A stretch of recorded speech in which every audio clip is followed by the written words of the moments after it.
Okay, you are live. Okay, thanks, Tammy. Well, hello, everyone. I see some unfamiliar faces here, so maybe we can go around and introduce ourselves after we open the meeting, which is now. So welcome, everybody.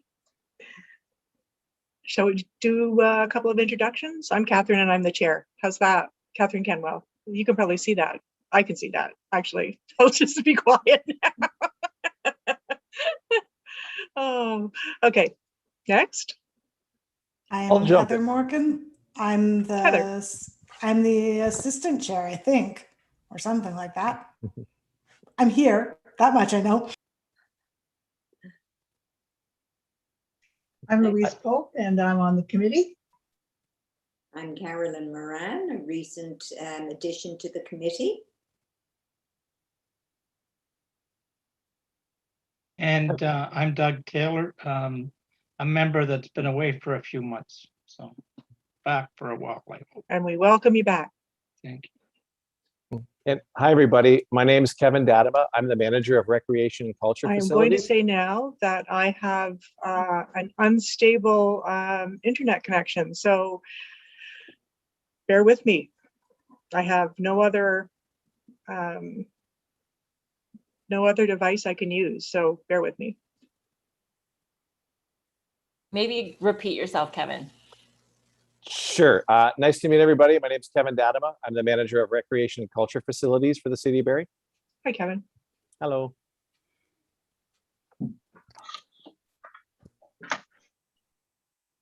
Hello, happy Thursday.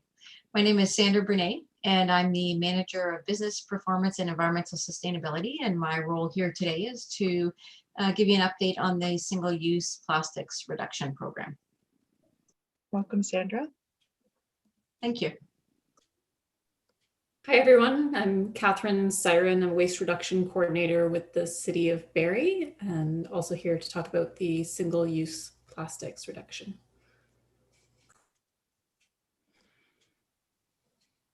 Maybe I'll jump in now. I'm Anna Stajecki. I'm the Supervisor of Growth Management with Development Services. And I'm here today with Thomas Weersba to talk about the official plan. Terrific. Now, I think that's everyone. Am I correct?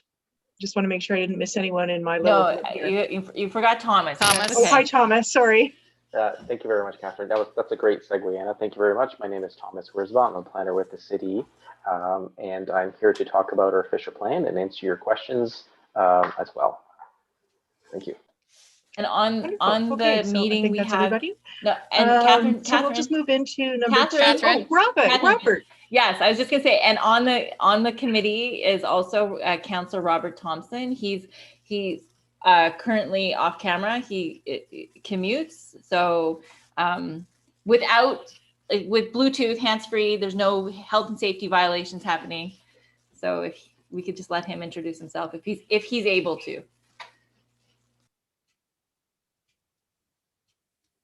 Councillor Thompson, if you could introduce yourself.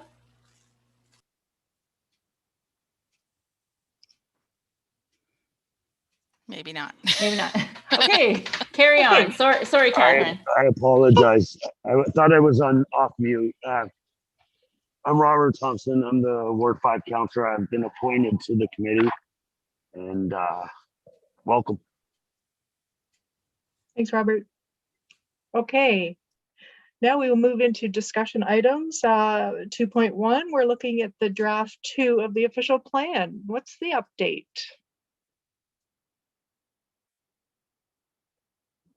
Just unmute myself. It's been a year and a half. I think I'd caught on by now. Again, thanks very much for having me. My name is Thomas Weersba. I am a planner with the city. I deal pretty much exclusively with the official plan. I also work with Tammy on the Heritage Committee, Heritage Advisory Committee.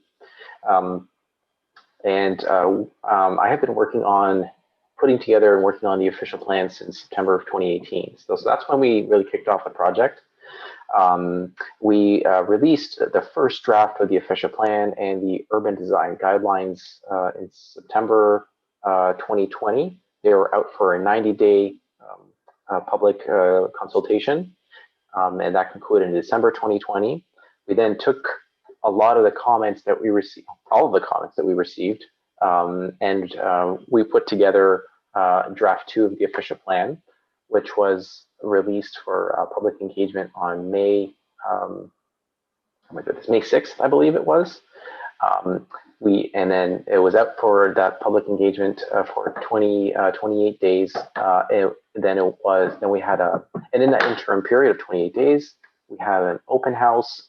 And then just recently on June 2nd, we had a statutory public meeting. So draft 1 was, of course, the conversation starter. We had put all of our thoughts from our discussion papers.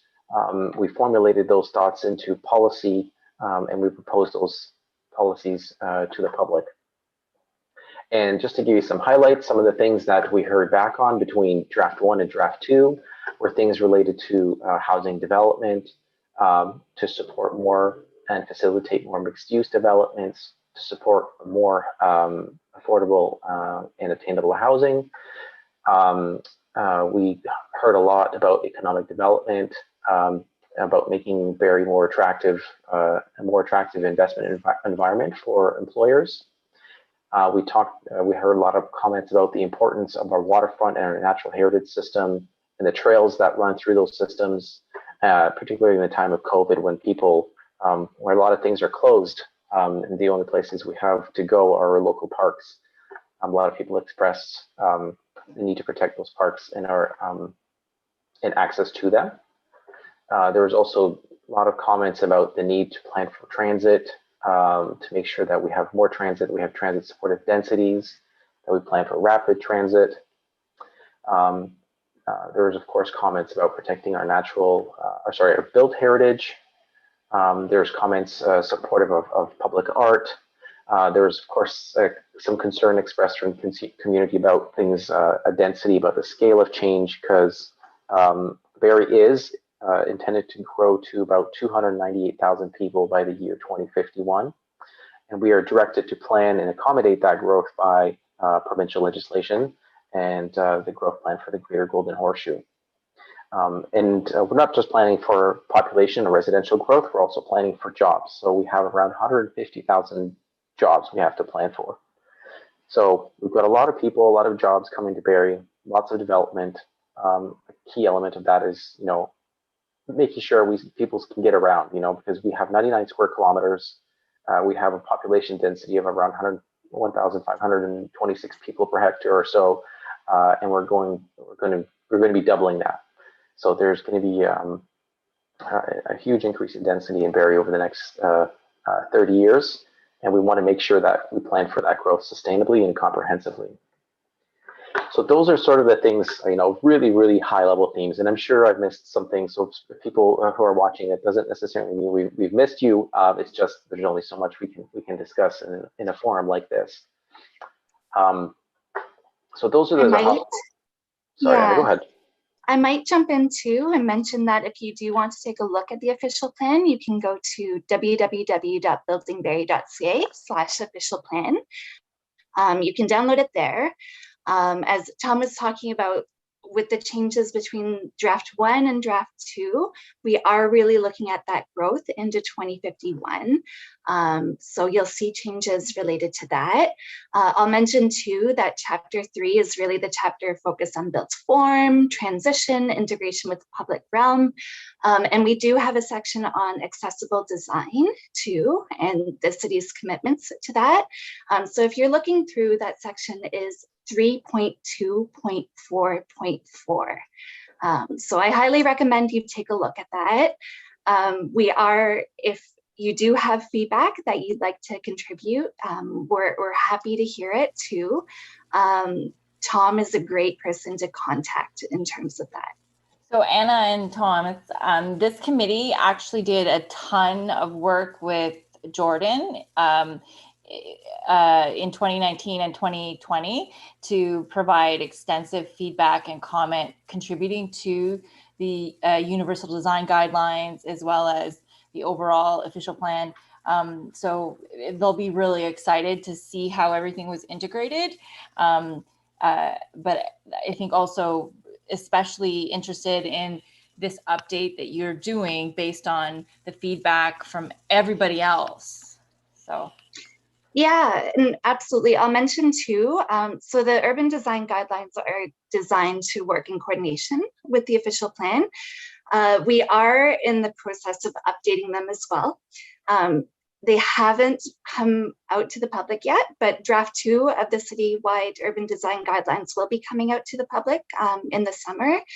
And we will, I know Jordan and Tom too, they've been looking at all the comments received on draft 1. And we will be integrating those comments into draft 2. And so that definitely something we should stay in contact about. And I'm sure you will be excited to see the update when we have that. And Cheryl, to just to advise the committee that we've had quite a bit of change in Chapter 3 of the draft official plan. There's been quite a bit of content that is migrating over to the urban design guidelines. However, and another thing is that some of the content that was in Chapter 3 has actually moved around to different chapters. And one of the ones I want to point to is Chapter 4. And in that chapter, we have language that speaks to planning for a connected and mobile city. We have policies regarding public transit, so I'm going to pick on that specifically. And there's a policy in there that says the city shall ensure that all transit stops are designed using universal design principles and provide adequate shelter and so on and so forth. Just the important part there is using universal design principles. So the official plan doesn't detail what those principles are specifically. That we are going to be deferring to the urban design guidelines. Okay, so we do actually have transit requirements for bus stops per Ontario legislation. So exactly. So that's easy because we just do what we're told in those cases. And I think the transit, like our Barrie Transit team, who we're going to be here today, but I don't think they are here. I think they're really going to be working closely with you guys on that, just to make sure that everything that they're doing lines up with what you're saying and vice versa kind of thing. So that's excellent. Thank you so much for sharing that. And thank you for pointing that out about legislation, because I was going to just say there is supportive legislation out there, like in the Ontario Building Code, there's requirements for access and things like that. So, you know, just because we're moving things from the OP to the urban design guidelines doesn't mean they're not applicable or anything like that. There's, like you said, there's supportive legislation that things have to be done anyways. It's the urban design guidelines just have suggestions on how to do things properly. Like if you're going to put a ramp, this is the way it should be oriented. It shouldn't be oriented out projecting into the street. Sure, you satisfy the legislation, but really you haven't done it right, because A, you block the sidewalk, nobody's going to want to go on the street, like those kinds of things. So a lot of the nuances and context specific things we're moving to the urban design guidelines because it does give us flexibility to respond, but it's going to have to be done anyways because that's the legislation. Absolutely. The other thing I wanted to mention to the committee, so we talked about AOD sections, we talked about urban design guidelines. We are anticipating that draft 2 of the urban design guidelines will be released near the end of the summer for consultation, and of course we'll be touching base with this committee to get your feedback on that, as well as the public.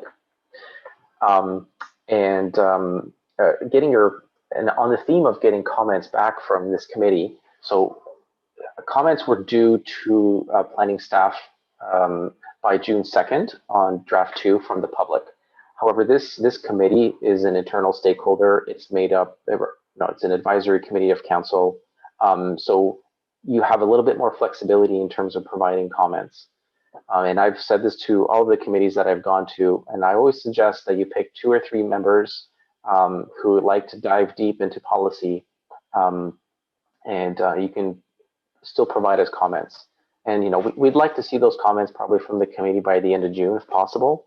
And if if you have challenges meeting that deadline, just let me know.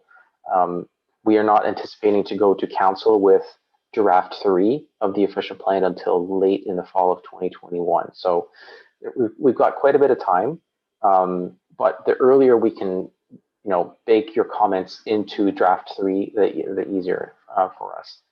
Because we try to capture like comments and address them all together in one catch. So the preference would be, at least by the end of June to get the committee's comments back. What we've done with other committees is sometimes staff will actually attend a comment writing workshop. And in the process of writing comments, we can say, you know what, that comment that you're about to make is addressed in policy X, Y, Z, or that policy or that comment you're about to make is really good. Here's some additional language to strengthen your policy, to strengthen the comment. So if the committee's looking for some support, we can facilitate that. And I guess that would be everything from myself today, Anna, unless you wanted to supplement any of my comments. But that's sort of the general update as to where we've been and where we're going. And I'm happy to take questions or anything like that. Questions, anyone? Sorry, I will apologize now because I am having a hard time with my connection. I'm muting when I can and stopping my video when I can, because I'm just trying to preserve my bandwidth. So I'm not sure. Catherine, can you see people? I can see people, but they freeze and then I can't hear anything. Okay, so do you want Tammy or myself to let you know, like, because Heather's had her hand up a couple times. Okay, so I think yes. she wants to speak. But yes, please. Okay. Thanks for letting us know. Okay. Hang in there. I'm trying. Yeah, thank you for all of the work that you've done on it. I apologize. My hope was that my workload was going to allow me to read through it again before this meeting, and that did not happen. But the two issues that I'm particularly interested in are how we first of all address the housing needs, the accessible, affordable, and supportive housing needs that we raised in our comments back in December. And then secondly, an issue that we're going to be talking about later on today in our meeting is around public washrooms and their presence and accessibility levels, and how that's captured. So I'm not sure whether you can give us directions to where we might find that specifically when we go to look at the information, or whether that could be sent to Tammy just to give us, more clarity as we move forward. But those are areas of particular interest, certainly. Sure. And I might let Thomas talk a bit more about affordable housing, but before I do, I will mention that SCADA made a deputation at the public meeting, and they talked to us about this before, and we think it was an important point to bring up, that we should have year-round access to public washrooms.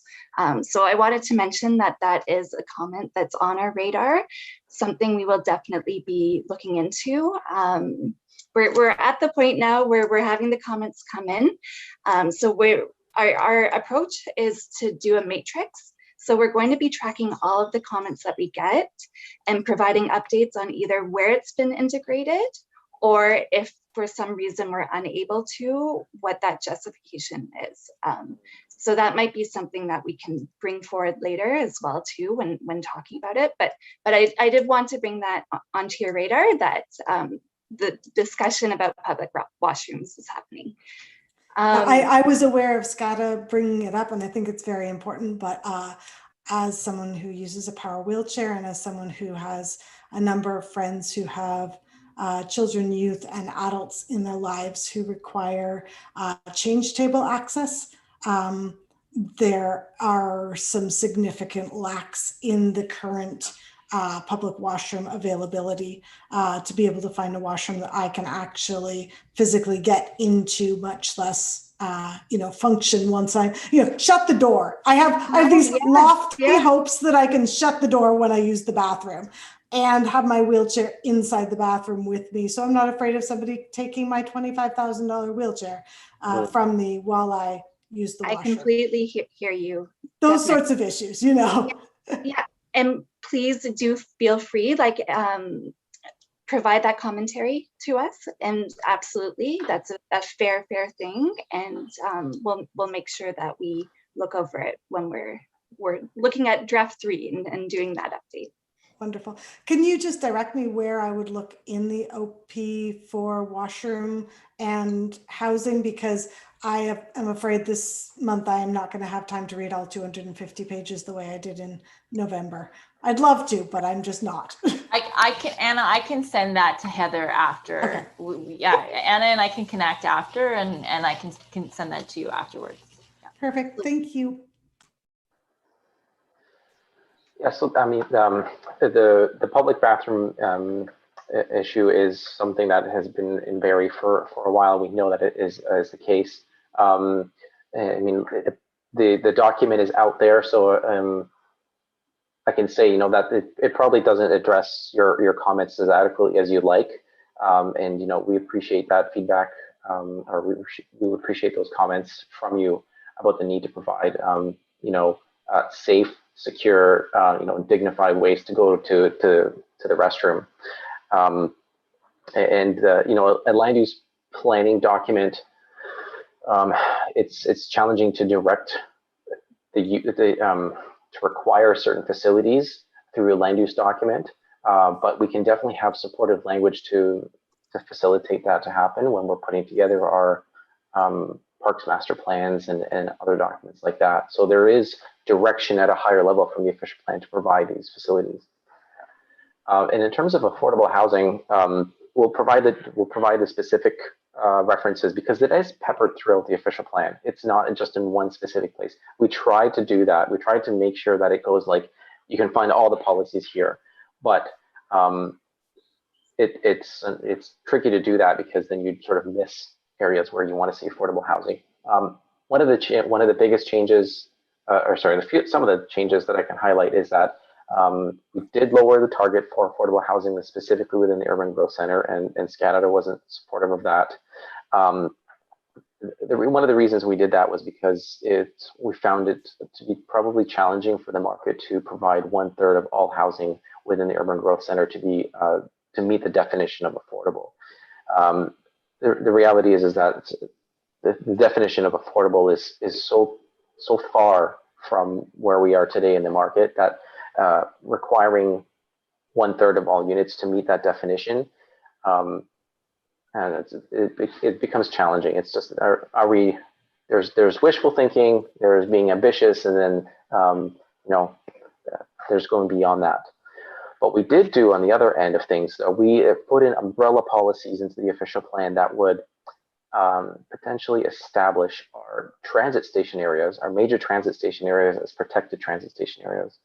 And according to today's legislation, anyway, to provincial legislation, protected major transit station areas are the only areas where municipalities can themselves implement inclusionary zoning. So the framework for establishing inclusionary zoning is in this draft of the official plan, which I think is a really big shift from draft 1. Draft 1 only spoke to planning for and doing that work at some point, whereas right now the foundation is set for inclusionary zoning to be implemented. Would it be helpful to give a definition of inclusionary zoning? Inclusionary zoning is essentially is a process through which municipalities can put a cap on. It's very complicated. I'm sorry, I'm probably not explaining this correctly. What it does is it reduces land values, and what it does is it allows for private sector developers to provide housing at a lower cost. It basically allows us to mandate a percentage of each development be affordable housing. Yes. So it's going to be a big tool in the future. It's quite a new concept. A lot of municipalities in Ontario are just sort of getting towards this right now. So it's new. We don't fully have the policies worked out. So we didn't want to rush into this, which is why it's probably going to be the first official amendment made to the official plan to ensure that we get it right, and the way that it's going to look. So the official plan right now sets the groundwork for that. And then the first official amendment that we're going to have will likely be about inclusionary zoning. and really making it mandated for these new developments going in that area. Compared to the previous official plan, we had a target of 10% overall in the city being affordable housing. We're carrying that forward here, but then we have certain areas where we have targets that are higher, like for these major transit station areas, for the urban growth centers. And then you'll see in section 6.4.2 is really where we get into the bulk of affordable housing policies. And there's a lot more language in there about the need for affordable housing across the spectrum. So it's not looking at one particular group needing affordable housing, but diverse needs in terms of equitable housing, affordable housing, and this establishing the city's commitment to that. So if that is something that you're interested in, I highly recommend looking at that section too, for the language that we have there. I don't want to just add to what Anna's saying about municipalities exploring inclusionary zoning. There have been recent legislative changes implemented by the province that changed how inclusionary zoning is implemented. So that's why municipalities in Ontario are just turning their attention to that, because it was one way for a little while and everybody was getting ready to implement it this way, and then the new government came in place, changed that legislation. And we're all getting used to doing it a little differently now. Okay, thank you. Any other questions? I may or may not have seen your hand, so please speak up. Very good. Okay, thank you. Well, thank you, Anna and Thomas. That was really informative, and I think we're, as a committee, I can tell you we're really looking forward to, and we feel very confident in a lot of the parts of this plan. It just, yeah, we're looking forward to it. So thank you. We're glad to hear it, and we're glad to be here today. Thank you for taking the time to get to know a bit more about what we're doing with the official. Thank you. Thank you so much. Thanks. Thank you. Thank you. Okay, so now we'll move on to item 2.2, the Barrie Transit update. Catherine, we're going to have to defer that item because we don't have staff are unable to attend for that matter today.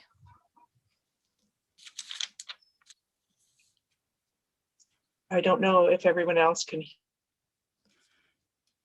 Anybody hear that? Everybody's freezing.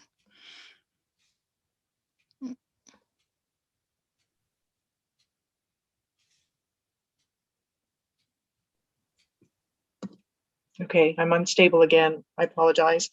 The proposed ban of single use.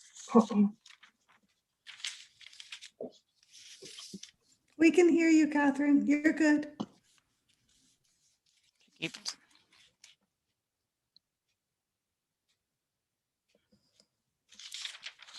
I think it's the proposed ban of the single-use plastic. That's, yes, sorry. That's, I did say it, but I said it to dead air apparently. I've never had this problem before. I apologize. Okay. I believe we have staff here that or Cheryl, do you have an update on that, or? We do have staff here. Yes. Oh, so for the plastics? Yeah, for the plastics. Yeah, we have Sandra Brunet and Catherine Siren here to talk to us. Yeah. Yes, thank you. Absolutely. Sorry, Very excited. I apologize. No, don't worry about it. They were just about to jump in and take over. I can see it in their eyes. Okay, well, thanks for having us. As I introduced myself earlier, I'm Catherine Siren. I'm a waste reduction coordinator at the City of Barrie. So yeah, we're here to talk about the proposed ban on single-use plastics. So in March, Council directed us to develop a program to encourage local businesses to discontinue the provision of single-use plastics, as well as implement a voluntary ban of single-use plastics at city facilities and city special events. So we've been busy, doing some research, looking what other municipalities are doing and developing a draft plan. In our draft plan, we focus on 3 types of single-use plastics: stir sticks, straws, and cutlery. The first action in the plan is to implement a pilot at select city facilities. Those facilities have not yet been determined. The pilot will consist of an ask first policy. So under the policy, the selected single-use plastic items will not be provided with a purchase unless requested. So for example, if you were going to order a coffee at a concession stand at one of the rec centers, you wouldn't automatically get a stir stick. You would have to ask, and then one would be provided to you. The pilot, we haven't determined length quite yet. It lasts for 6 months, a year, and it would allow us to identify some of the challenges and the effectiveness of this type of policy before we consider rolling it out to other facilities or expanding.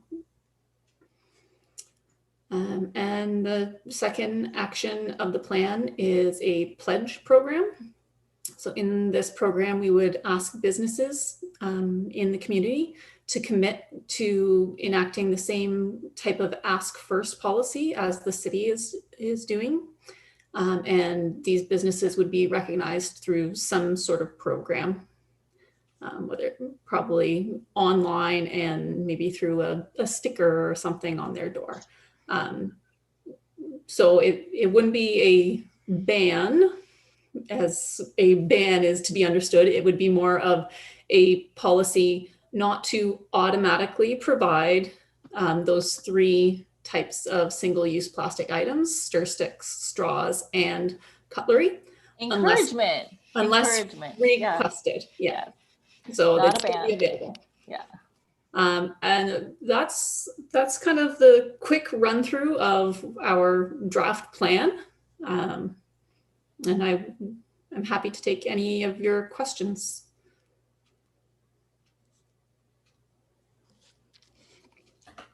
Sure. Go ahead, Doug. I don't know if Catherine can see Sorry, you. Doug? Yes, sorry, Doug. How does this relate to accessibility, number one? And secondly, there are places that we're seeing currently in as far as restaurants. Tim Hortons is one of them, where if you want a napkin, you got to ask for it. And is this being limited to just plastics, or? So I guess I got a couple of questions. One, how does it relate to accessibility? Secondly, how is it just limited to plastics? I'm going to jump in on the first one because I think you were on hiatus when this came up. So we had a member of the public reach out to the Accessibility Advisory Committee, specifically to Catherine and Tammy and myself, because of a news story that ran a little bit salaciously. I think they were trying to get some drama going about the issue of banning single-use plastics in the fall. And so they had reached out to us. And the reason why they'd reached out to us is because they are a person living in the community with a disability. And based on their disability, they use straws because they're not able to use their hands to drinks, independently and things like that. And so they were really worried and upset about not being able to use single-use straws. And so I reached out to Catherine, and Catherine gave me this backstory about how this kind of got leaked to the press before staff were really even starting to work on something, and that it, in fact, it wasn't that they were saying no to all straws, the world over. It's just that they're trying to, improve our environment. They're helping us save our world, right? So I reached back out to the community member, and they were thrilled to hear that that wasn't quite what they thought it would be. But we still decided that when Catherine and Sandra were ready to come and talk to us as a committee about what's happening in the community with this single-use plastics, that we'd have them come and talk to us. But there's a number of individuals in our community and the world over who, depending on their type of disability, rely on plastic products for hygiene purposes, independence, etc. So, they have a stake in this, but at the same time, there are alternatives that could be more environmentally friendly. So that's the first question. I'll let Catherine do the second. Thanks, Cheryl. So as of this point, our plan just focuses on single-use plastics. This is kind of to align with what other municipalities are doing. And there is a proposed federal ban on single-use plastics. So I think that's where this got a lot of traction, and it's, building some momentum, but the federal government tends to act a little bit more slowly. So we're going to take some steps towards this, and as a federal initiative comes out, then we're going to try to align ourselves as best as possible. That being said, we are starting to look more at a circular economy in terms of waste management. So that's focusing on changing behavior to reduce the amount of waste that is generated. So yeah, there could be the potential to expand beyond just single-use plastic items in the future as part of our circular economy initiatives. Yeah, because like you say, not everyone needs, a stack of napkins that's an inch thick when they go to Tim Hortons, right? So there are other opportunities to reduce single-use waste. But for now, we're just focusing on the single-use plastics. Excuse me, Catherine. Okay. You, Heather has a question. Yeah. Are you in line, Catherine, with the County of Simcoe and what they're doing? I have not heard, I'm not aware of any initiatives that the County of Simcoe is undertaking at this time in terms of single-use plastics. Are there other municipalities who are already implemented single-use plastics? Yeah, there are a number of them. They're all at various stages.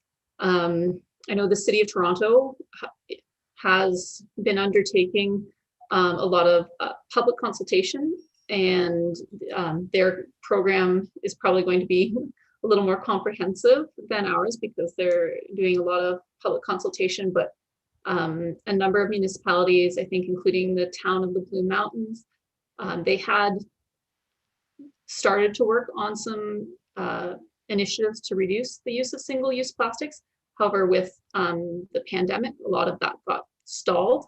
And so as things are starting to open back up and we're starting to see the light at the end of the tunnel, everyone's kind of picking back up.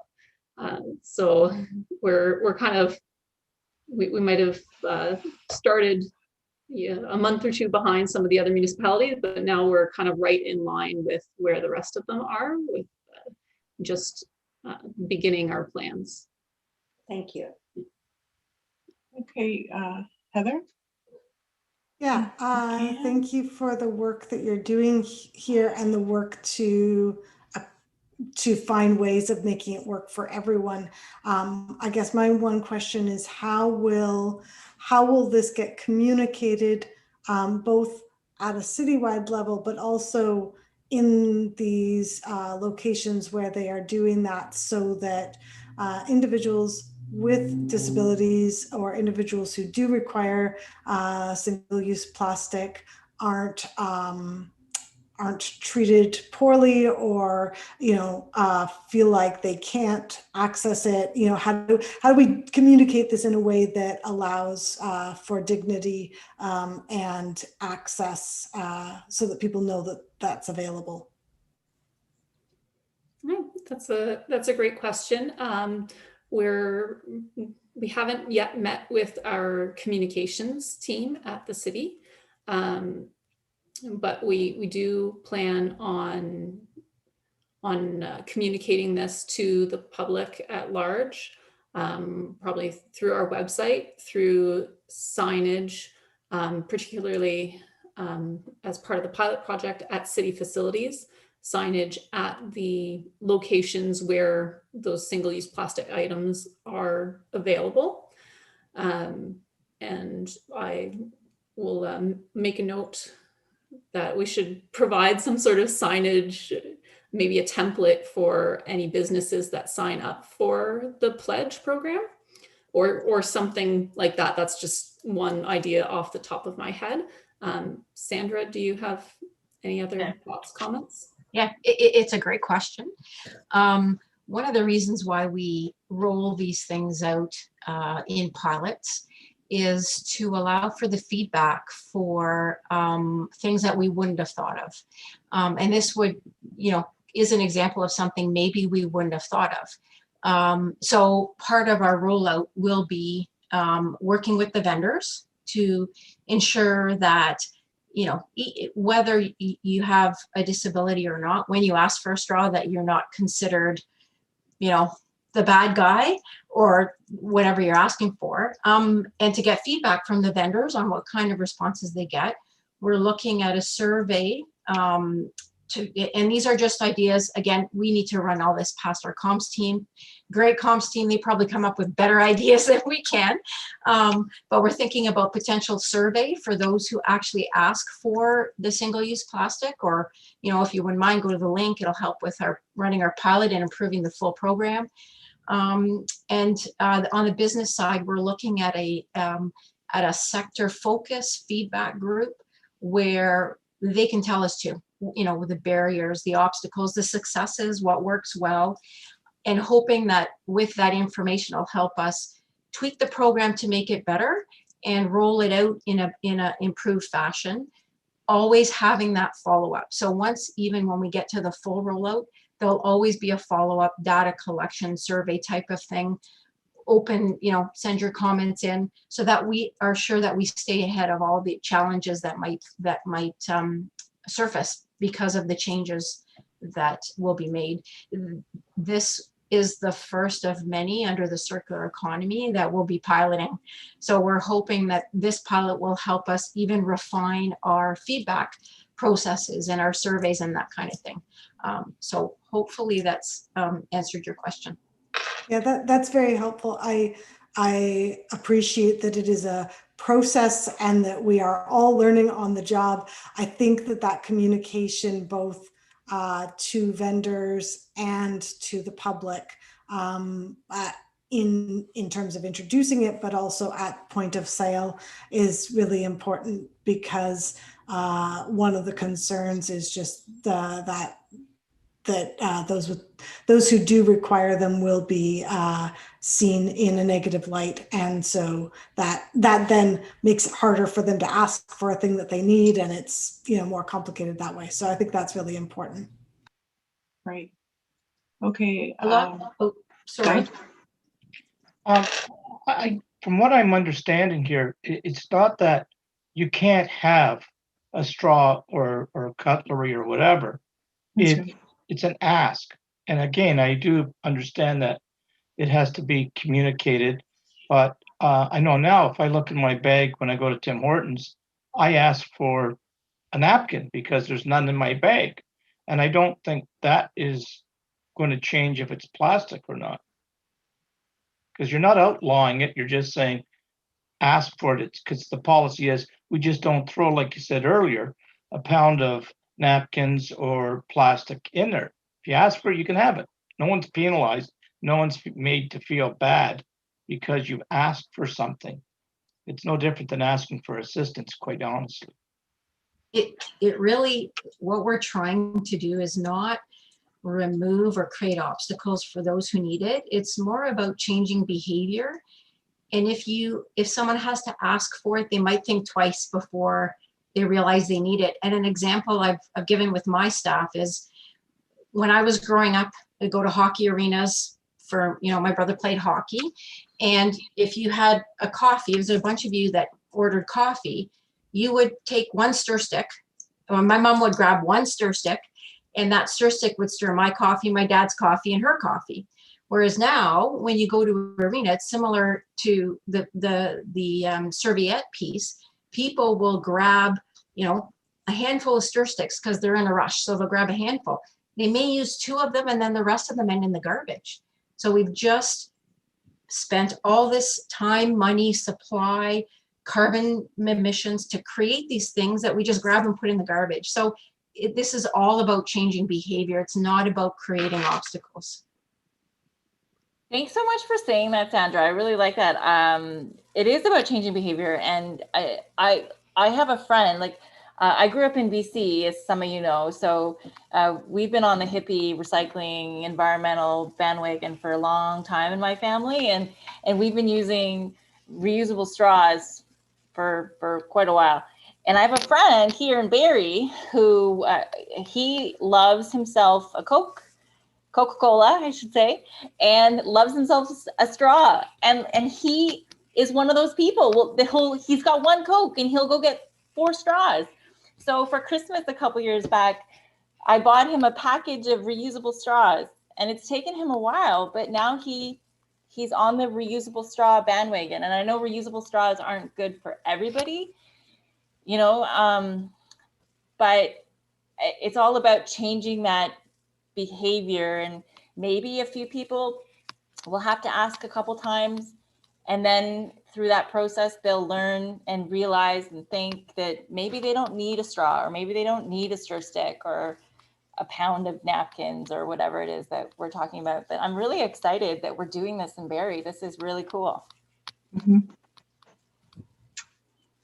Yeah, I agree, Heather. Thank you. Thank you.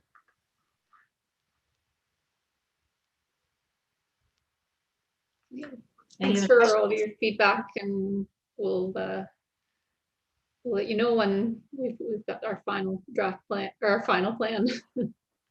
Yeah, absolutely. So you'll see it out there. Please do. Absolutely. Please do. And thank you so much for joining us and sharing. And this is a really vibrant, engaged group. I know we're all very serious right now, but this group is really awesome, and they'll help you get the word out. So we're happy that you're sharing with us. Great. Yeah, absolutely. And we'd be happy to come back. We'd be happy to come back and update you as well as we're moving through the program if you're interested. That would be awesome. Thank you. Thank you. Okay. I'm going to move on to the next item before I lose connection again. We are looking at 2.4, public washroom access during the pandemic.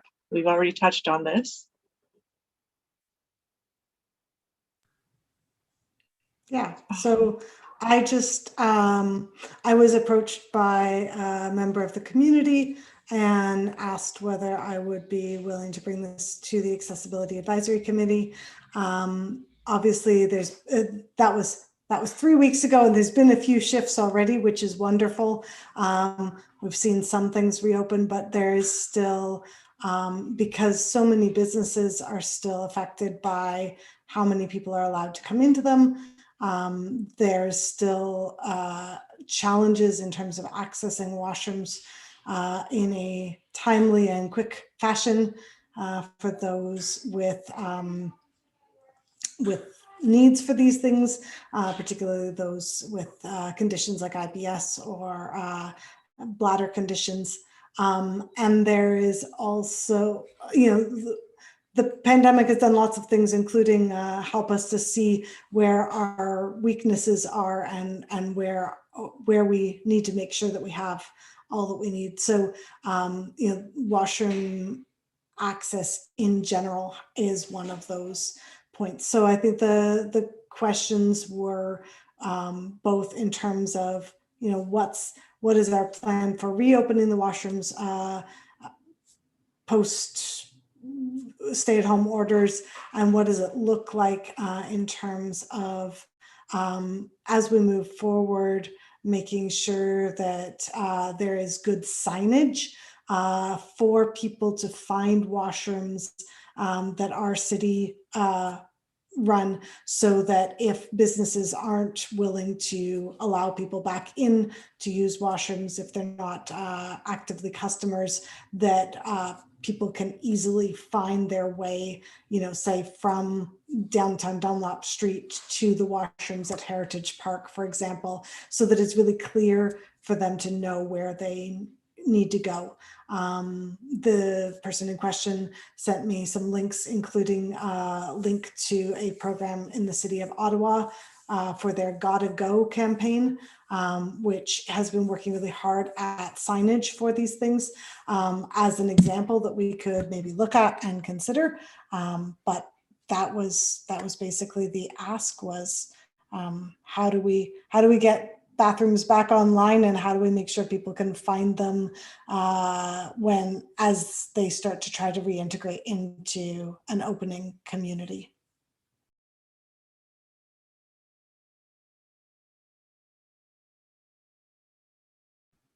And I don't know whether we have anyone to respond to that idea or not, but you're on mute, Cheryl. Oh, sorry.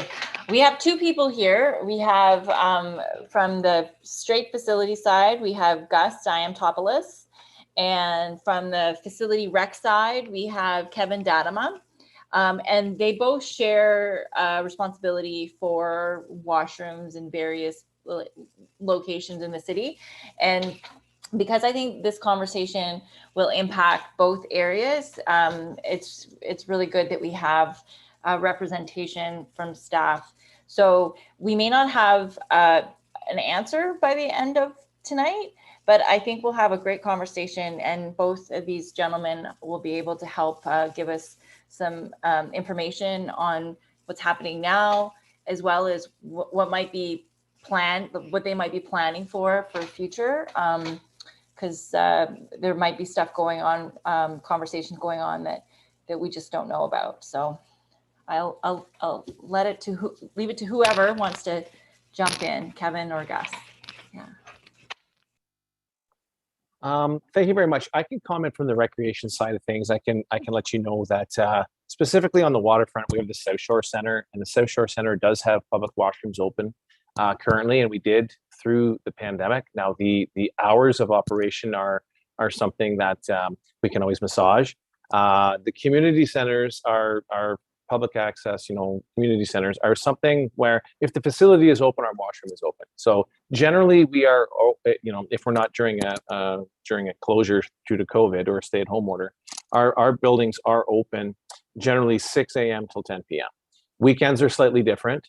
And during the summer months, there was an approved service level change form whereby our major rec centers will be closed on weekends in the summer. So I know that's a wrinkle that we'll have to discuss. But in general, and when it comes to sports fields, in-town sports fields and things like that, we put, if there's not already a public access washroom at that location, we deploy portable toilets for those areas. So that's a very high level snapshot. I'm happy to take any questions on that. Marie? Are the toilets the accessible ones, or is there at the facilities? I'm just trying to remember back, and I don't think they all were. So at the community centers themselves, at the rec centers themselves, they are. At the sports fields, we try to twin them. We try to add just a general portable toilet, and then the secondary one would be an accessible portable toilet. So we are trying to deploy that in that fashion.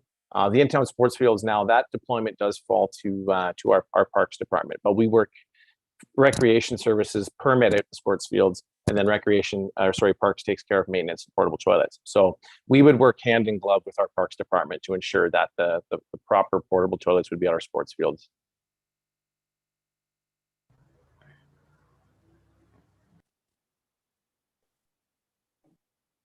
All right, I guess I can go next. Thanks for inviting me to the meeting. I'm Gus Diamatopoulos, like Cheryl was saying, and I take care of kind of all the facilities that aren't recreation. So City Hall, library, transit terminal, and we also do take care of the parks washrooms in terms of the cleaning and maintenance of them. So our challenge is probably much like Kevin's, but even more so depending on the facility. Things like City Hall have been closed. The library has been closed. So some of the traditional kind of spots where public would be welcome to come in and use the washrooms have been closed. And that being said, a place like City Hall has got much shorter hours where we really don't have any staff beyond that to make it a public space.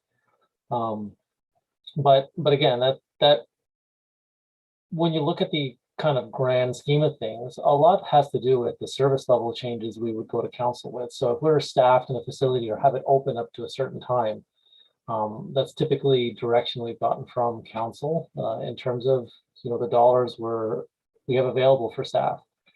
On the parks washroom side, there's other challenges. Depending on the actual location, anything that's been new, a new washroom as of the last 5 years, they're constructed and made accessible. So if you look at St. Vincent or Queen's Park, any of the ones that have been like net new, we've made those accessible.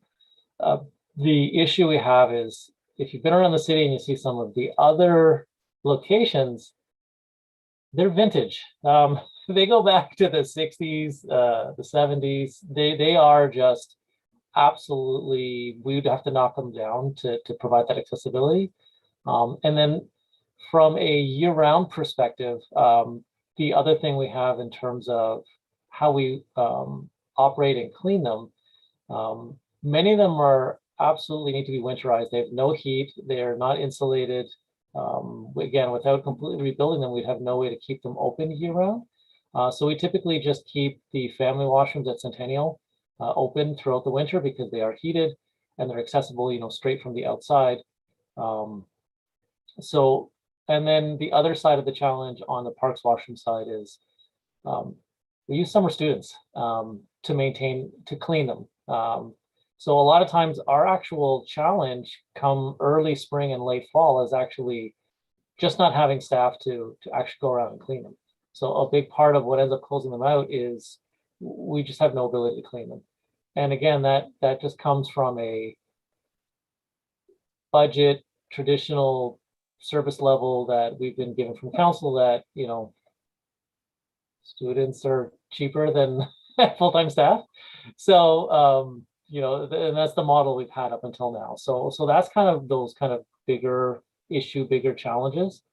I can tell you the other big challenge we've had is I heard the comment on change tables, and we've unfortunately had a huge issue on parks washrooms where we've had a lot of vandalism, and unfortunately change tables get used for cutting drugs on and a lot of other issues, and we've actually replaced them a lot, and it bothers me because the last thing I'd want is someone to put their baby or anyone else on the table, and then meanwhile they're absorbing I don't know what. Yeah.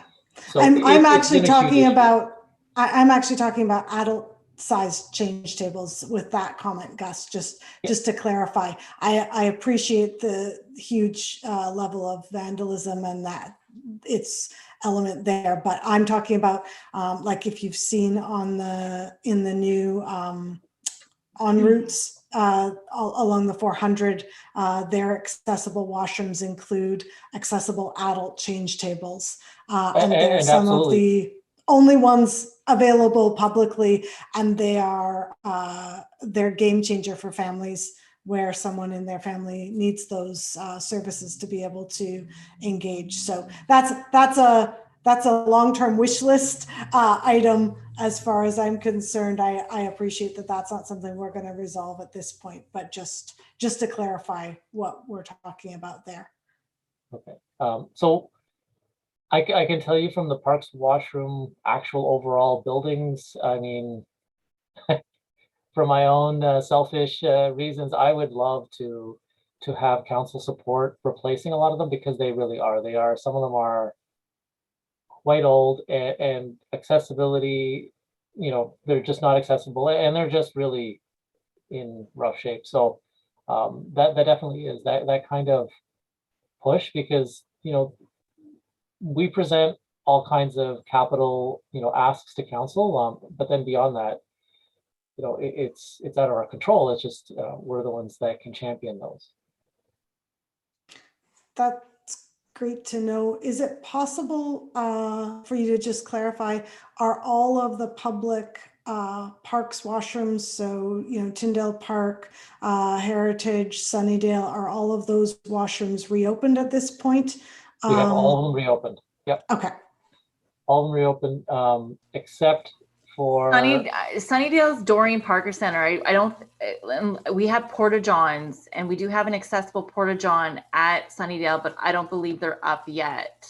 Correct me if I'm wrong, Gus, but like Sunnydale, like there's the whole Doreen Parker Center question mark there. I'd have to double check, but we have all our staff on board in terms of having everything that's going to be open. So okay. On the Dorian Parker one, I believe that Dorian Parker Center itself is a rec. closed. Maybe that's a rec building. See, Oh, it's good that you're here, because I never know which is which. So it's a bit of a color by numbers. So it's yeah, everyone's got a little piece of it. So the facility belongs to recreation. The park itself is obviously that belongs to our parks department, but they will place those portable toilets when parks are open. So during the stay-at-home order, I believe they just removed that to say, well, if the park's closed, there's no need for these. So now that we're reopening, I think you'll see those replaced. And I believe there's a future idea for like a portable trailer, like basically it's almost like a portable washroom on wheels, which would be a much larger unit. So I believe there's a future plan for that, but that's the Dorian Parker Sunnydale scenario.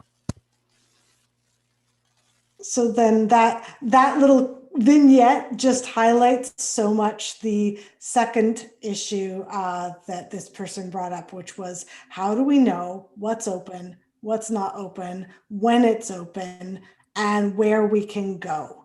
And so I know that doesn't really exist at this point, but that was the sort of. I can tell you it absolutely does. So what we do is I always keep in close contact with our Service Berry partners. So we send them, as soon as we're getting close to opening, we send Service Berry a list so that if any resident has any questions or they want to go,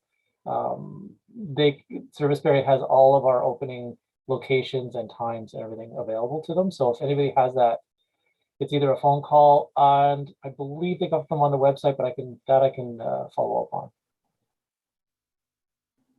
That would be great to know, because if the data exists, I'm not sure that the general public is aware of how to find it, or particularly how to find it quickly when they are out and about.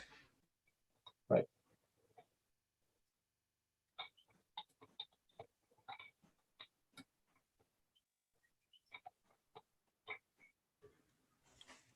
And I guess further to that, I would be interested in whether this committee might be able to make a motion to council encouraging consideration of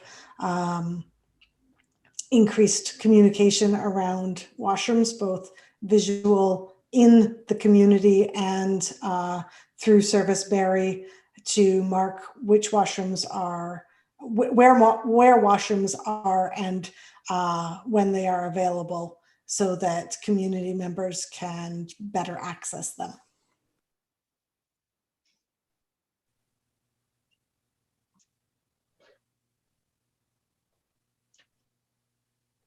Comments, people? I just have one question for Gus and Kevin. So that's an excellent motion, Heather, but is there anything that you feel along this topic that this committee might be able to help you with in terms of, you know, advocating for support, either through council. We have Councillor Thompson here, and he's a great advocate for us and our accessibility concerns. But sometimes this committee staff have come to this committee for support for motions to council. So I'm not sure if you were talking a little bit, Gus, about, you know, some things that are kind of out of your hands. And this is really a lean year. 2021 and 2022 are going to be tight. But is there anything that around this topic that you think this committee might be able to support you with? I'm putting you on the spot. So if you don't have anything on, like right now, don't worry, because they'll happily discuss this another time. I mean, essentially, on the it's in our capital ask time. So okay, actually, all right, yeah. It was just last week, actually. Yeah.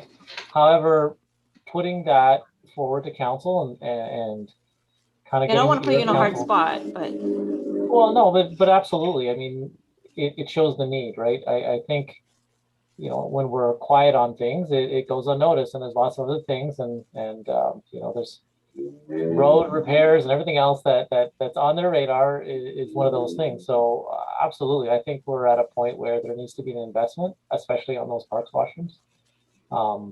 So that is, there is, as long as there's the will in terms of spending the dollars.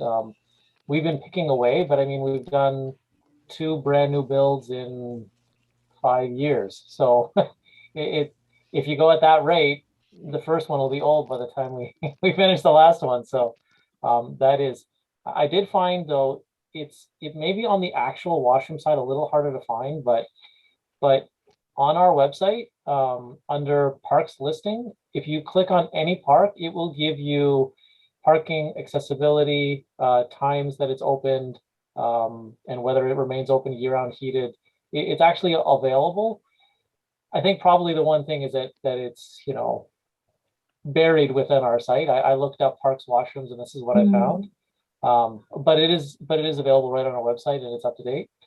It's just that probably the only difficult part is it lists every park, and we have a lot of them. So if you're trying to then filter out what has a washroom, you're going to click from park to park if you don't know which one has one. So maybe it's one of those things where it's almost reversed if you're able to look it up a different way. But it absolutely exists. Maybe we can talk to communications about providing, like, you know, maybe like just a washroom section on our parks page, you know. Absolutely. Like, all the information is there. Yeah. So if they could they could just, consolidate just maybe something like that. So I can take that away and have a conversation with them about that. But I think Doug had his hand up too. So. And so does Carolyn. Oh, Carolyn, I don't know who did it first. So Catherine, did you see? Carolyn's been had her little hand up for a while. Patiently. Okay, let's go, Carolyn. Okay, thank you. And Gus, this is an FYI for me. Does the city own some portable toilets? No, and any portable toilets we use, we rent, only because it's not necessarily the actual units, it's the ability to pump them out. So then, and having staff willing to pump them out, and, you know. So then, Gus, staffing would not be an issue. You mentioned that you have the students in the summer. So staffing would not be an issue if the city were prepared to rent some of the accessible portable toilets for the winter. Then the city wouldn't have to maintain them, but yet the facility would be there if needed. Oh, Gus, you're sorry. Typically, to maintain a year-round portable toilet, you need access to power too. So depending on where it is, it would need power. And there is a definite other challenge. I can definitely tell you the washrooms we keep open year-round and heated sometimes become a challenge for the general public to use. We really have a homeless problem where people will essentially camp inside the washroom, and then we, from the flip side, end up having security have to go by on a regular basis to kick people out because they're not really using it for its intended purpose. So It becomes a health and safety concern for it's just general public. yeah, we've really had some instances where I wouldn't have wanted anybody to come and use it right after with needles and everything else. So it's a big kind of difficult to solve in one fell swoop problem for sure. We've really had some challenges.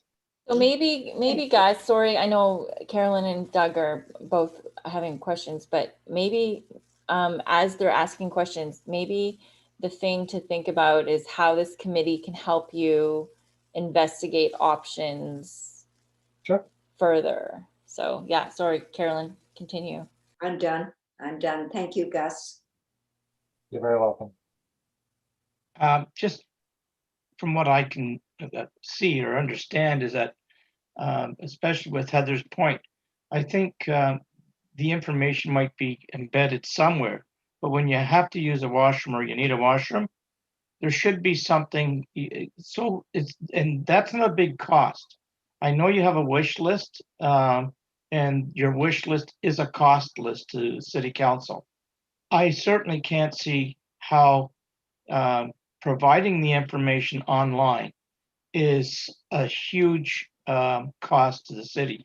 In fact, it's probably nothing whatsoever, to be quite blunt. There's no reason why people can't access that one service. And I do understand the problems of winter usage, winter facilities, that sort of thing. I just, from my own personal standpoint, I just don't understand why that information is not available. That can be changed like daily, right? I mean, we have to flood at this one. Doug, I don't think that's what he's talking about from a cost perspective. I don't think that. Yeah. What I'm saying is that is a cost situation with what we would like to do, replacing the old. Got it. And I know, like you said, it's a lean couple of years, but just information in general to people, like Heather said, on Dunlop Street, where do I go if I can't access a public washroom in a restaurant for whatever reason? And regardless of whether it's a restaurant or whatever, that information is very, very easy to have to post it, and again, on a daily basis, so that if something happens at the washroom in a park is not open because of vandalism or unsanitary, then that's right there. So that you don't go to that one because you've looked it up, right? And it's closed. So that's my my 2 cents. Thank you. I can probably, oh boy, I don't want to give you the typical government answer. However, we do. So if we have an issue at any of our washrooms, we actually call Service Barrie, again, because it's kind of our front-facing connection to the public. In terms of actually updating our website, that's our IT and communications. So it ends up being difficult if it's like a weekend or off hours to update something on a very regular basis. However, I really agree with you that I think though, careful, because I audited our website and Service Barrie for service disruptions, and they are, if you are reporting a service disruption to Service Barrie, it will go on our website. Okay, well then yeah, that's great. it will. Yeah. So yeah, like like the other updates, maybe as you say, they may have to be planned and all that kind of stuff. But if you're contacting Service Barrie with a service disruption, they're doing everything that they can to get that out on social media, as well as our website. Yeah, but I do agree in terms of making specifically the washroom side of it easier to find. I don't see that. I'm not an IT guy, but I don't see it being difficult to do. And I just think maybe that just hasn't come to light in the past in terms of that time to request, because all the data is there. It's just a matter of how it's presented. And how you find it. It could be bumped up to be more visible for sure. I'm thinking. Mm-hmm. Yeah, like all of our pages kind of have quick links on the side. So if there was a washrooms It might be as simple as that. Yeah, public washrooms, perfect. I see we have Councillor Thompson and then Marie. Thank you, Madam Chair. I'll be very brief. I think this committee should concentrate on the accessibility and not so much the availability of washrooms. Like we've had deputations through SCADA and stuff like that. I think there's so many issues with the accessibility of our washrooms due to age that this committee should really concentrate. Like I always think of like Parks and Rec, like we have trouble having accessible swings and stuff, where I think the work we can do in this committee should be laser focused on that to get us to where we really need to be. Excellent. So Councillor Thompson, do you have a motion that you could recommend that would benefit Gus and Kevin in their quest to have greater accessible washrooms in some of our older facilities and parks and places? Like, what should that say? So what I would do is I would take it offline and I'll speak with them and see, because there's construction and it could be piping, it could be, Okay. other than just a retrofit, but then, because that'll be a capital budget ask, that we do have a little bit of time to bring that in on an intake form. Okay, so just give me a ballpark, because this committee isn't meeting in July and August. Well, I just think that we have to look at a feasibility study of, the accessibility of our washrooms. Perfect. For Okay. the public. Now I'm seeing what you're saying. Okay, I love it. Okay. And also, like, we had a family come to our committee. Yeah. And we're still working on the swing, and yeah, we're trying to look for some funding and all that stuff. But like that's where I think we've really got to be laser focused. Like I said, come to council, we'll have a million people ask a million different things. But I just think this committee's been so good with the accessibility portion of our city. So I think that's where and I understand there's challenges, but we get reports on a weekly basis. And yeah, we have challenges with the behavior in open facilities. So, and that's not always something that's promoted in public. We get all the reports. So that's where I know the availability is. It would be nice if we were able to leave everything open 24 hours a day, 7 days a week, 365 days a year. But that's not the realities of the challenges we're facing right now.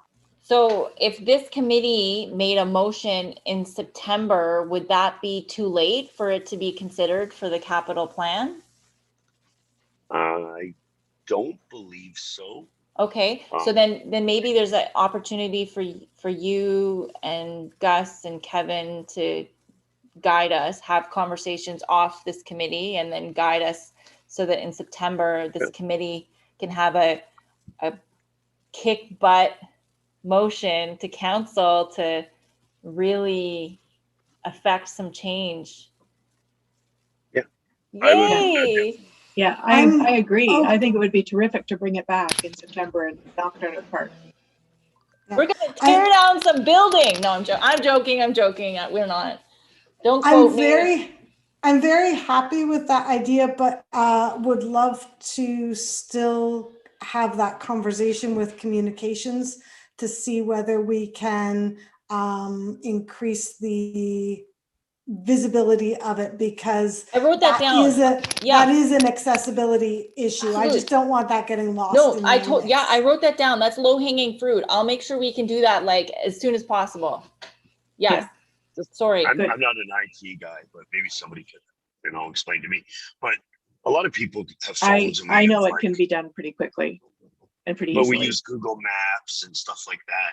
Is there no way you can update, like when somebody's using like a hiking map or a GPS, that you can update the interface of that to say what washroom is open? Yeah, actually we could actually. And you know what, our GIS guys, you know what, they'll get all excited they'll geek out over this and they'll get super excited. So I'll write that down to you. That's a great idea. Thank you, Councillor Thompson. So I'll talk to our regular communications people just to have have the, a better, more visible,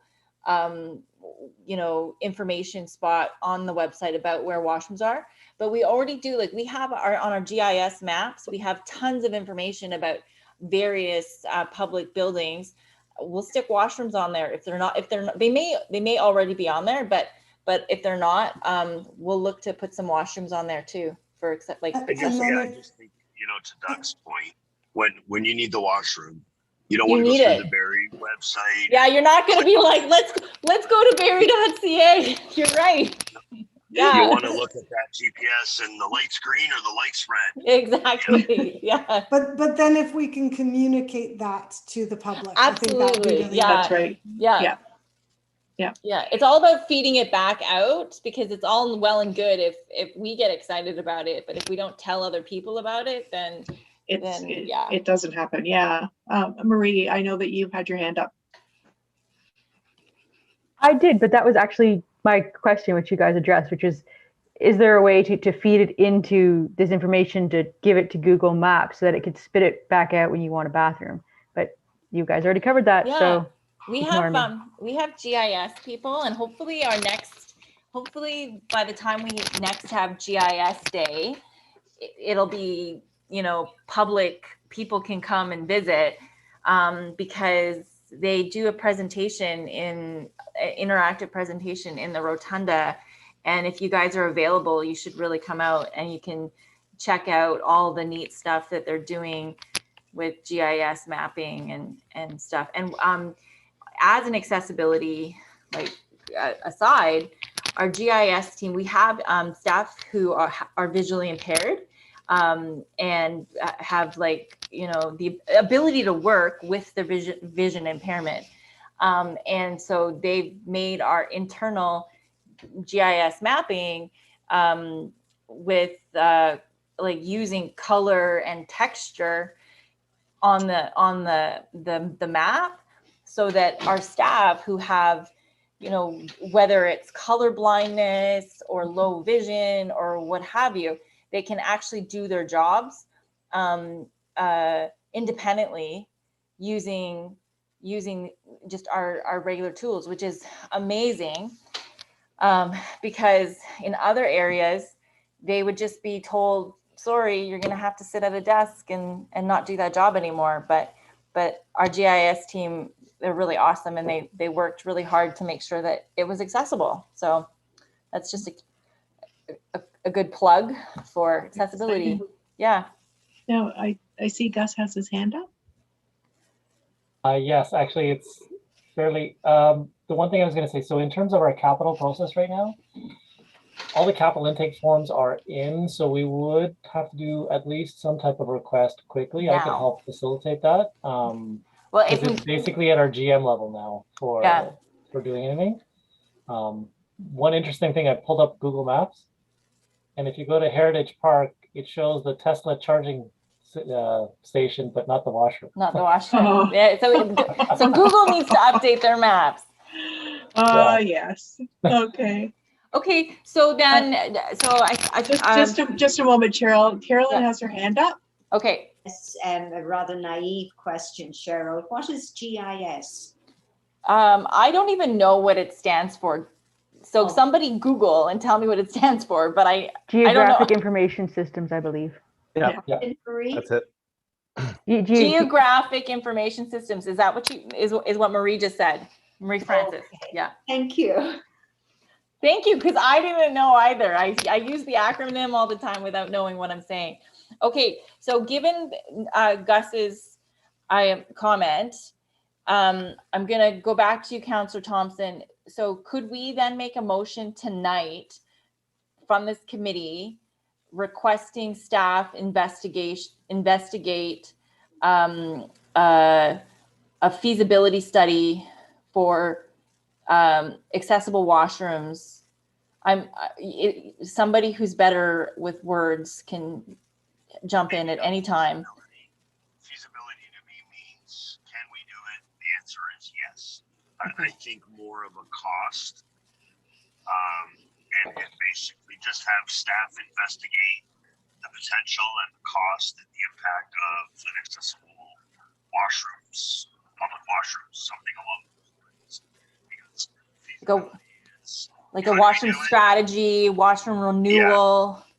Okay, accessible washroom Some- strategy for all public city city washrooms. So on the park side and the rec side.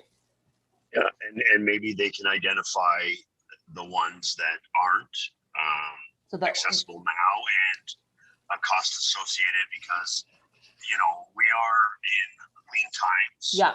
So we will, as a committee, if choose, we would probably have to pick and choose what ones. Sure, this could be we like a feel- 5-year kind of project. Yeah. I would allow somebody in the clerk's office to word that or something. But Tammy, that's you're my on thoughts. it. Okay, that's awesome. Yeah, so it's accessible washroom renewal strategy is what we're looking at. Yeah, specifically looking at ensuring that all public facing washrooms, parks and recreation are accessible Mhm. and costing Yeah. of that. So I think what we need to do is have some sort of, I'm going to put Tammy on the spot, some sort of motion that we can put to the committee. And then after the fact, I think Tammy and I will have to pick on Gus and Kevin to get some more of those specific details before it gets presented to council. If I can And jump I in, think that's where, Jump in, Yep. yeah. sorry, I could suggest too jump that in. a motion to have staff look into this. Not that I want to create a ton of work for myself, but it really wouldn't be a much of a cost. Meaning, we don't necessarily need to go spend a ton of money on consultants because we do have some fairly recent builds. Investigating what we have and what it would cost to replace, at a higher magnitude kind of costing, we do that in house. That wouldn't need to go out to Okay, spend $50,000 on a consult to tell us what we already know. Okay. Now you're So really I would suggest that it wouldn't be much of a cost. There's some staff time. Yes. Save us some efficiencies and money there, Gus. That's great. Yay. And Councillor Thompson, did you have a comment there that we missed, maybe? Yeah, I just said he was talking my language with in-house and not spending it on Yes. consultants. There we go. Good. He's getting Good, good. happy. Yeah. You're saying all the right things, Gus. Well, we have a lot of in-house talent, so let's use it. Yeah, absolutely. I agree.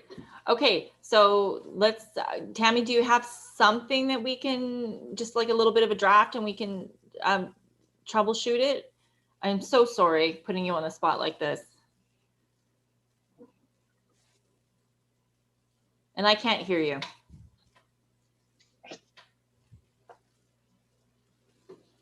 No, me neither.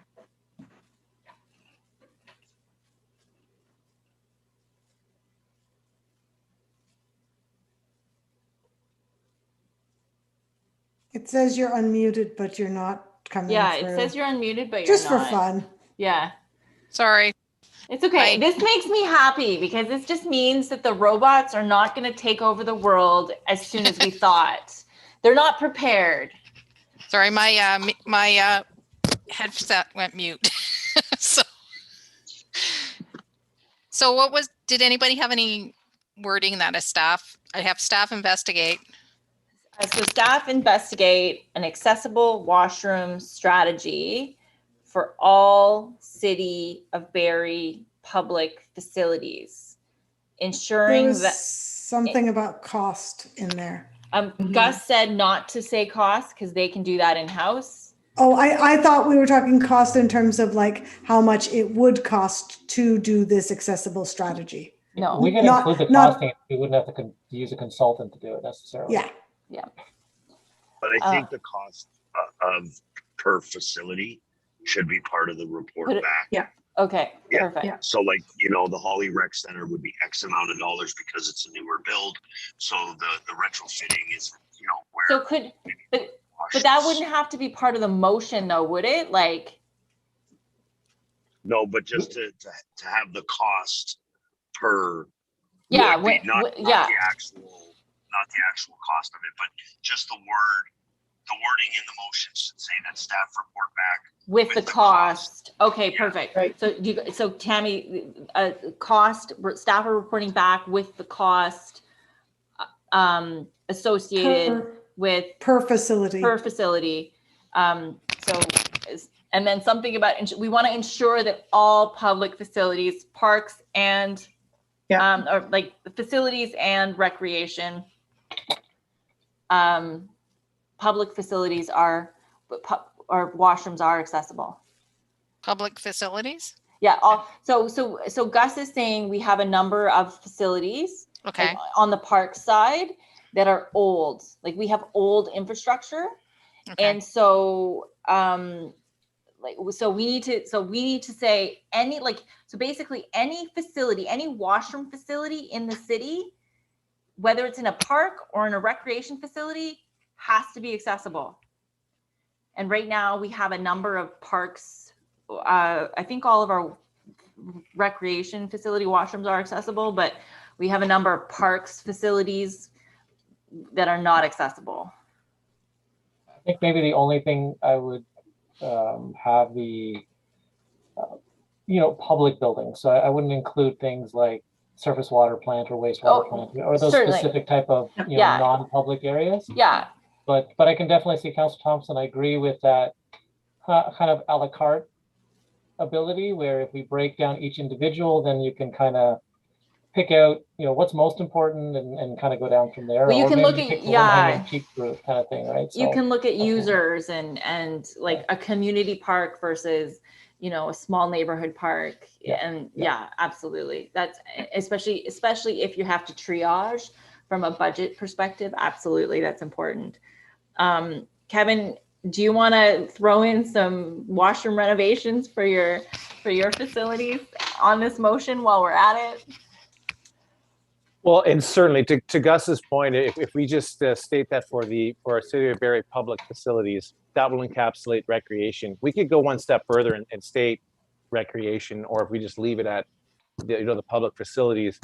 And I suppose the motion is just going to look at current, right? There is always the opportunity to add new. I think maybe we look at current in terms of upgrading, because things like Lennox Park, we deploy 5 portable toilets to Lennox Park. It's true. So anyway, so let's focus on. Let's look at because the build, like the new builds like that we have for the annexation lands, I know we're not supposed to call them that anymore, but anyway, the Hewitt's Creek, like the secondary plan lands, those recreation facilities will have to comply with the current building code, which has advanced, accessible, barrier-free washroom requirements. So those ones we're not worried about. We're worried about the ones that are over 25 years old, never been touched, and have like an accessible door on them, but have like a 12-inch step, so those are the things that we're worried about. Right. Yeah. Okay. Yeah. I see Carolyn has her hand up. Thank you, Catherine. Gus, is it realistic to put year round? I think that goes to what Councillor Thompson was saying about the trickiness of talking about availability, because that's a whole other conversation. Okay. I get that we want to talk about that. I really do. I appreciate that that's a concern, but as has been raised by a couple of different people during this conversation, there are many layers and many other community partners who are advocating for availability. So we should look at accessibility. Yeah. Thank you.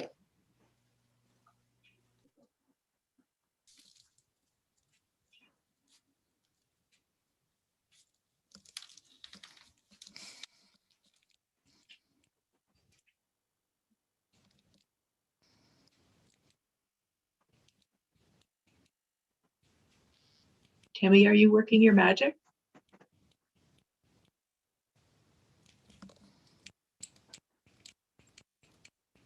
Sorry.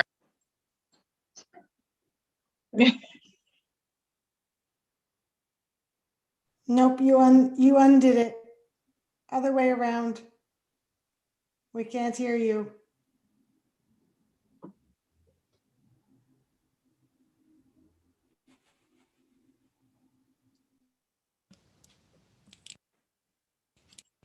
now? Yes. So just so I have this clear, that staff investigate an accessibility washroom strategy for City of Barrie, for all City of Barrie public facilities. Is that what we wanted to say? That staff report back with costs associated per facility. Per facility for all City of Barrie facilities again. Do you want to say public facilities again? Cheryl, you're muted. Cheryl. This is going to be a meme, the meme that of 2020 and 2021. You're muted. So costing report, staff to report back a costing per facility to ensure accessibility of all public facility washrooms.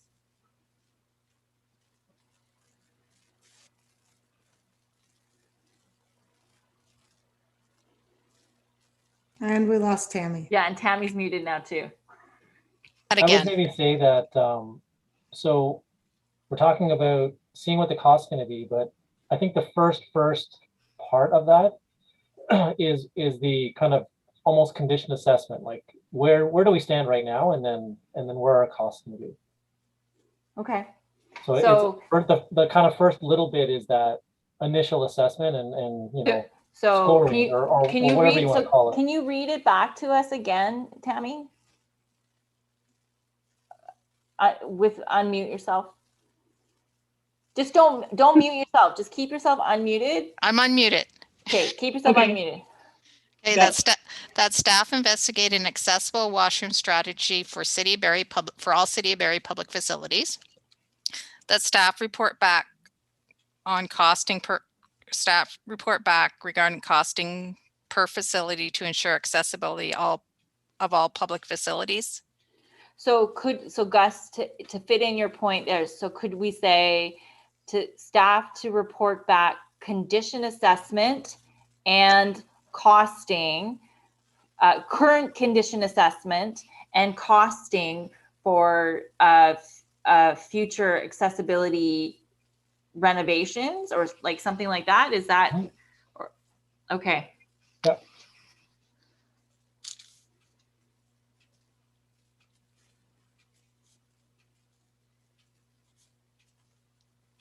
Please don't tell Rick I said we were going to tear down some buildings. He asked me to stop saying that, so. Okay, so can I read this again? Yes. That staff investigate an accessibility washroom strategy for all City of Barrie public facilities. That staff report back on current condition and costing. So current condition, comma and costing. No, not cost. And not so comma, and then say as well as costing for, because if you say and, because then it's the current condition and costing. Okay, as well as costing for future accessibility renovations. For future accessibility renovations. And could I add, or would it be appropriate to add something in terms of signage, in on-site signage for all? That's part of accessible. If we do an accessible renovation, signage is included. Okay. Yeah, perfect. And we'll get Gus to come back and talk to this committee every time he's going to make a new washroom accessible. So you'll be able to talk to him about it every single time. Yay, Gus. Okay, so do you want the report back to come back to accessibility committee? Is that the idea? Yes, please. Okay.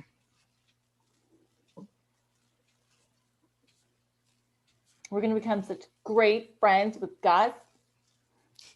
Okay. Well, I can tell you guys made real change. If you look back, my last capital project was Meridian, and we added those walkways based on the recommendation of this committee. So it works.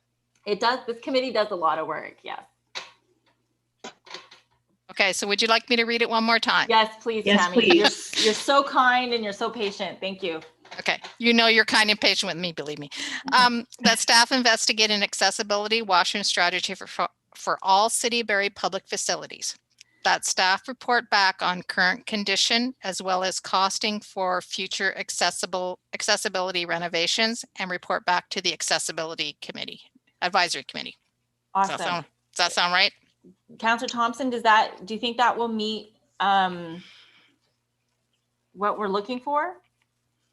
I think that actually works perfect. Thank you. I think that captures what I was trying to. Excellent. Thank you so much for your guidance. Yes, thank you. Thank you. Okay, so I think Councillor Thompson can be noted as putting it on the table because he's the one that helped us really get that focused. Yes. Is there anyone who wants to second that? I'll second it. It's Carolyn. Awesome.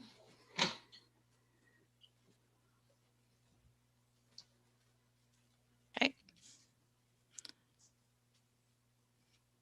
All in favor? I think that's where we are. Yeah. Yes. Sorry. Yay! Thank you. Okay. Okay, good. This is a great meeting to end on for the summer, you guys. I feel like we've Awesome. really accomplished something today. Yeah, So- and so yeah, totally. So I'm gonna reiterate the news I shared at the beginning, but I have to wait for Catherine to wrap up the committee. So I think, yeah. Heather's got some comments. Yeah. Just further to the official plan, I would love to have half an hour even to sit down with it. My life has been busier than I would like it to be this month, but I would love for us to give them some comments back by the end of the month. We do the same thing we did in between November and December's meetings where we had some dialogue. Yeah, on email, yeah. By email, and then send off some comments by the end of the month. Would Absolutely. that be possible? Absolutely. And I emailed, as you guys were talking, I emailed Anna and Thomas and I asked them to send me an email tomorrow with all the listings of where they can find, like where you can find those, like washrooms, affordable housing, all those policies in the official plan, like an annotated list, so that I can give that to you guys tomorrow, so that when you look at the plan, you're looking at what you want to look at and not something else that's not necessarily your interest. So I'll definitely make sure I get that to you guys for sure. I did read through the entire document, and for a 241 page or whatever it was document, I found it pretty engaging in most places. Like it's quite They worked exciting. really hard. They did a really good job. Yeah, absolutely. It was excellent when I read it through in the, it's just, I'm doing my master's and I I'm know, taking it's too so many exciting. classes. You have a family and a life and you're busy. Absolutely. You don't even have to apologize. We get it for sure. Yeah. I'll send as much as I can to you guys tomorrow to support any kind of review of the OP you want to do, for sure. Thank you. Okay. On that note, then we will adjourn our meeting, and our next meeting will be in September. Is that correct? Yeah. Yes. Okay. Thank you very much, everyone. Thanks. And thank you, Gus and Kevin, for sticking around for a long time and answering questions. We Thank appreciate you so it. much, you guys. Thank You're you. welcome. Yeah, My thank pleasure. you. Yeah. Thank you. Thank you and have a great summer, everyone. Two. Thank you. Bye. Bye-bye. So Marie Francis, you weren't here at the very beginning, but so 64-9 Young, the Shoppers Drug Mart Oh, there. yes. They are going to make it, they're going to extend the ramp from the entrance so that you can get to the bulk barn without going into the